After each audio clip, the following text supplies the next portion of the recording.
Part first. कौन सा है? भाषा तथा उसके रूप। कौन सा पार्ट है? भाषा एवं उसके रूप। अब भाषा आपको पता है क्या होती है कि बोलकर समझाना या लिखकर समझाना। अपनी बातों को हम दूसरों को समझाते हैं और दूसरे अपनी बातों को हमें समझाते हैं। वही भाषा का क्या हो गया? वही क्या है? भाषा है ना, कि अपनी बातों को हम दूसरों को समझाएंगे और दूसरे अपनी बातों को हमें समझाएंगे।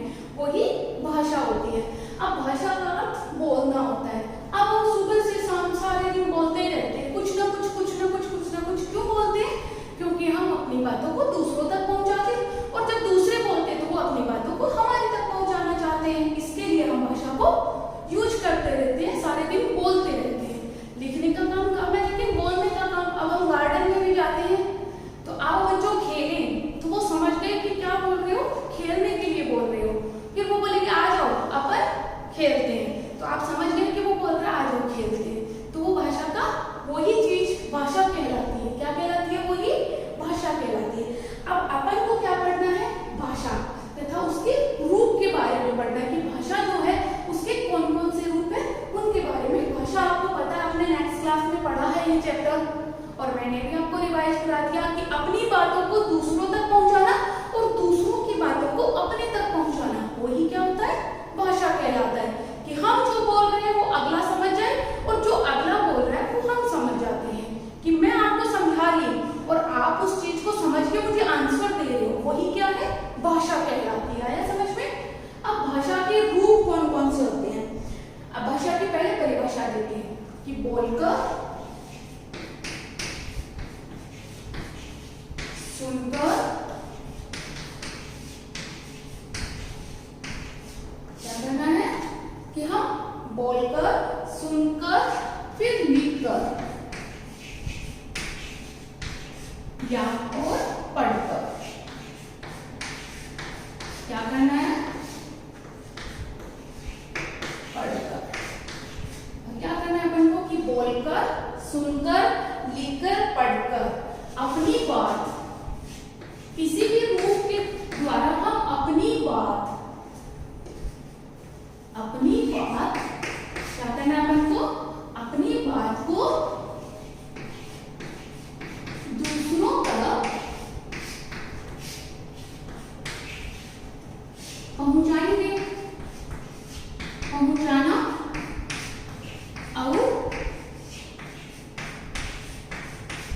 और क्या करना है? दूसरों की बातों को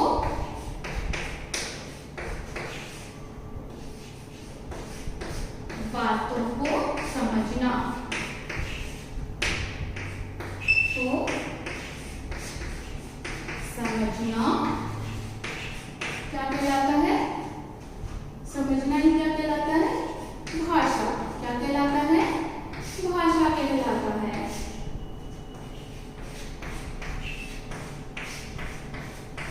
आया समझ में? वैसे स्टूडेंट्स फिर से रिवाइज करते हैं, आप भी मेरे साथ रिवाइज कीजिए जिससे आपका कॉन्सेप्ट क्लियर हो जाएगा। ओके? कि बोलकर, बोलो बच्चों, बोलकर, सुनकर, सुनकर, लिखकर और पढ़कर आप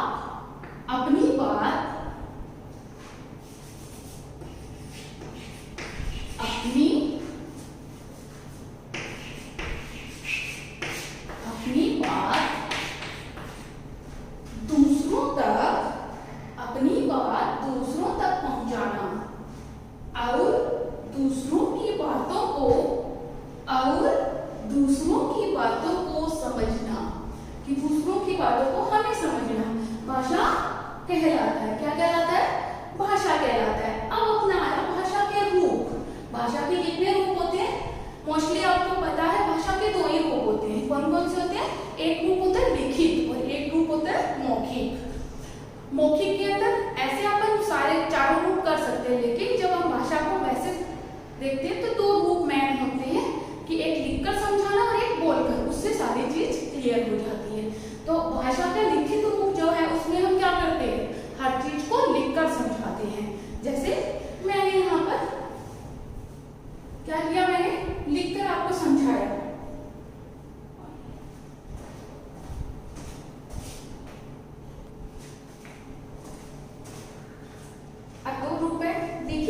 मौखिक। जब हम लिखकर कोई चीज को समझाएंगे, जैसे मैंने ये चीज आपको लिखकर समझाई तो वो लिखित रूप में आ गई।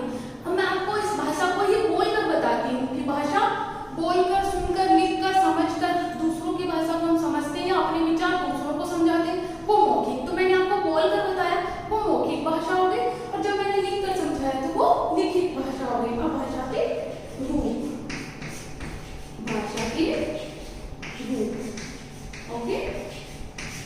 अब भाषा के कितने रूप है अपने? 2 रूप है। एक होता है लिखित भाषा। कौन सा होता है? लिखित। क्या है? लिखित रूप, लिखित भाषा।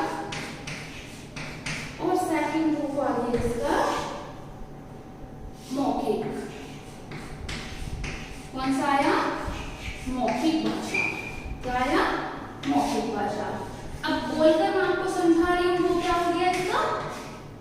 जब मैं बोलकर समझा रही हूँ तो वो मौखिक रूप हो गया, और जब मैं लिखकर समझाई वो भाषा का लिखित रूप हो गया। अब भाषा का ही एक और आ जाता है, उसमें आती है, क्या आ जाती है? बोली।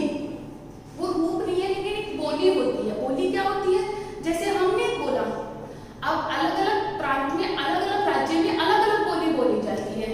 जैसे हम राजस्थानी हैं तो हम राजस्थानी बोलते हैं, मारवाड़ी बोलते हैं, लेकिन पंजाब में चले जाओ तो वहां पे क्या होती है? पंजाबी बोली जाती है। हरियाणा में चले जाते हैं तो हरियाणवी बोली जाती है। ऐसे ही महाराष्ट्र में जाते हैं तो महाराष्ट्री बोली जाती है। तो ये अलग अलग राज्यों की अलग अलग जो भाषाएं होती है उनको बोली बोली जाती है। अपने एक विशेष जगह की जो होती है उसको बोली बोला जाता है। ओके स्टूडेंट्स, अब अपन जैसे स्टूडेंट्स अब अपन इसको बुक से रीड करते हैं अपने चैप्टर को। ओके, ये है व्याकरण कौशल, अपना व्याकरण कौशल व्याकरण की बुक है, जिसका अपना फर्स्ट चैप्टर है भाषा तथा उसके रूप। क्या है? भाषा तथा उसके रूप। अब भाषा का अर्थ मैंने आपको बताया था क्या होता है? बोलना। भाषा का अर्थ क्या होता है? बोलना। आप सुबह से शाम तक परिवार में या स्कूल में, कि आप सुबह से शाम तक अपने परिवार में या फिर स्कूल में कुछ ना कुछ बोलते रहते हैं, कुछ ना कुछ आप बोलते रहोगे। क्या आप जानते हैं कि आप बोलते क्यों हैं? क्यों बोलते हैं आप जानते हो? नहीं, अपनी बात को दूसरों तक पहुंचाने के लिए, कि अपनी बातों को हम दूसरों तक पहुंचाएंगे, इसके लिए हम बोलते हैं। तथा दूसरों की बातों को सुनने के लिए आप बोलते हो, और दूसरों की बातों को सुनने के लिए वो बोलते हैं, और हम अपनी बात दूसरों तक पहुंचाने के लिए बोलते हैं। आज हमारे चाचा जी आने वाले हैं। अब इस बच्चे ने बोला कि आज हमारे चाचा जी आने वाले हैं। इसने रिवाइज किया, इसने इसकी बात समझ ली कि ये बता रहा है मेरे चाचा जी आने वाले हैं। तो ये इसको पूछ रहा है तुम्हारे चाचा जी कहाँ रहते हैं, कि कहाँ रहते हैं तुम्हारे चाचा जी। तो इसने रिवाइज किया कि तुम्हारे चाचा जी क्या करते हैं। वो तीसरी बच्ची है, वो पूछती है क्या करते हैं तुम्हारे चाचा जी। तो इन तीनों ने क्या किया? बोल करके अपनी अपनी बातें एक दूसरे को समझा दिया। यहाँ स्कूल के 3 बच्चे आपस में बात कर रहे हैं, कि स्कूल के 3 बच्चे हैं वो आपस में बातें कर रहे हैं। वे बोलकर अपने मन की बातों को दूसरों को समझा रहे हैं, और दूसरों की बातों को सुनकर समझ रहे हैं, और दूसरों की बातों को सुनकर समझ रहे हैं। यही भाषा है। यही क्या है? भाषा है। तब बोलकर, सुनकर, लिखकर या पढ़कर अपनी बात को दूसरों को समझाना तथा दूसरों की बातों को समझना ही भाषा कहलाता है। क्या कहलाता है? भाषा। अब भाषा के रूप मैंने आपको बताए थे, लिखित और मौखिक। भाषा के निम्नलिखित 2 रूप होते हैं, एक होता है लिखित और दूसरा होता है मौखिक। अब अपन सबसे पहले मौखिक भाषा को पढ़ते हैं। अब मौखिक भाषा बोलना, सुनना और समझना। क्या होता है? बोलना, सुनना और समझना।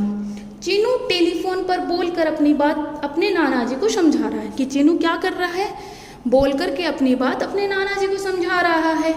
नाना जी सुनकर उसकी बातें समझ रहे हैं, और नाना जी सुन करके उसकी बातों को समझ रहे हैं। यह भाषा का मौखिक रूप है। आया समझ में? आप भी ऐसे ही फोन पे बात करते हो ना?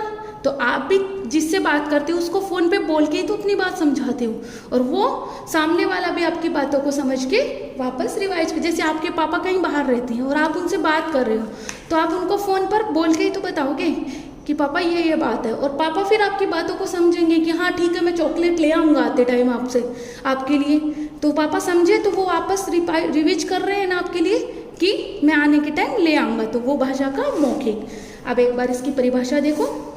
भाषा का वह रूप जिसमें हम बोलकर अपनी बात दूसरों को समझाते हैं, कि भाषा का वह रूप जिसमें हम बोलकर अपनी बात दूसरों को समझाते हैं तथा सुनकर उस दूसरों की बात समझते हैं, तथा सुन करके हम दूसरों की बातों को समझते हैं, वही भाषा का मौखिक रूप कहलाता है। एक बार बच्चा मेरे साथ रिवाइज करोगे आप, तो आपका कॉन्सेप्ट क्लियर हो जाएगा। ओके, भाषा का वह रूप, भाषा का वह रूप जिसमें हम बोलकर अपनी बात दूसरों को समझाते हैं, जिसमें हम बोलकर अपनी बात दूसरों को समझाते हैं तथा सुनकर दूसरों की बातें समझते हैं, मौखिक भाषा कहलाते हैं। तथा सुनकर दूसरों की बात समझते हैं, मौखिक भाषा कहलाते हैं। अब आ गया अपना नेक्स्ट लिखित रूप। ओके, लिखित रूप लिखकर बताना, लिखना पढ़ना और समझना, कि लिखेंगे फिर उसको पढ़ेंगे और समझेंगे, वो भाषा का लिखित रूप होता है। कक्षा में अध्यापक ब्लैक बोर्ड पर बच्चों को लिखकर समझा रहे हैं, कि बच्चों को अध्यापक जो है ब्लैक बोर्ड पर लिखकर समझा रहे हैं और बच्चे पढ़कर उसे समझ रहे हैं, और बच्चे क्या कर रहे हैं, पढ़कर उस चीज़ को समझ रहे हैं। यह भाषा का लिखित रूप है। क्या है ये भाषा का लिखित रूप? भाषा के दो ही रूप होते हैं, एक होता है मौखिक, एक लिखित। अब सर ने इस यहाँ पे लिखकर समझा दिया है, जैसे मैंने आपको ब्लैक बोर्ड पे लिखा था, समझाया था, वैसे ही सर ने भी आप इसको समझाया है। अब इसकी परिभाषा देखो। भाषा का वह रूप जिसमें हम लिखकर अपनी बात दूसरों को समझाते हैं, कि भाषा का वह रूप जिसमें हम लिखकर अपनी बात दूसरों को समझाते हैं तथा पढ़कर दूसरों की बात समझते हैं, और वो लिखे हुए को जब हम पढ़ेंगे तो वो क्या हुआ, समझते हैं, वो लिखित भाषा कहलाती है। वो क्या कहलाती है? लिखित भाषा कहलाती है। अब आगे, हमारे देश में अनेक भाषाएं बोली जाती है, कि हमारे देश में अनेक भाषाएं बोली जाती है। हिंदी हमारी राष्ट्रभाषा है। क्या है? हिंदी हमारी राष्ट्रभाषा है। हमारे संविधान में 22 भाषाओं को मान्यता प्रदान की गई है, कि हमारे संविधान में 22 भाषाओं को मान्यता प्रदान की गई है। कितनी भाषाओं को मान्यता दी गई है? 22 भाषाओं को। और हिंदी हमारी क्या है बच्चा? रिवाइज करना, राष्ट्रभाषा। क्या है?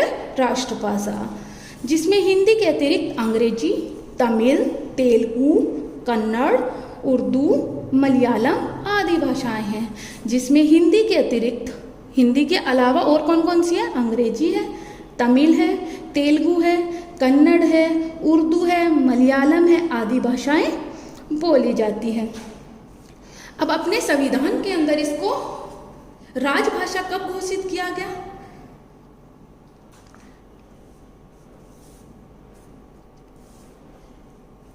अब इसको कब किया गया था? 14 सितंबर सन 1939 को। इसमें यह गलत है।